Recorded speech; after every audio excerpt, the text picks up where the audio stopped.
Halo Bro Mas, kita kembali lagi di YouTube channel kita Mas.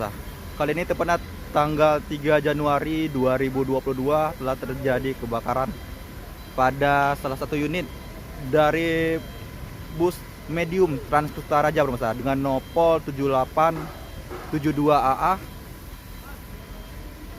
yang terjadi di poolnya Trans-Kustaraja, tepatnya di lingkungan terminal tipe A Banda Aceh.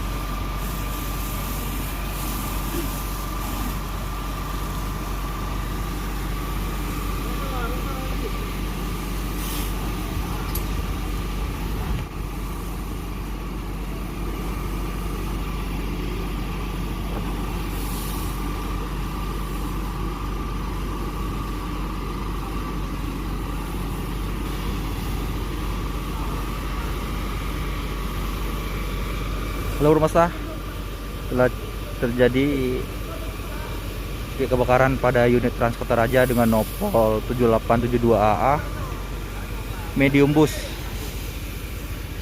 Dari laporan dari kru ataupun awak dari Trans-Kustaraja bahwasanya mengalami konsleting pada AC bus tersebut,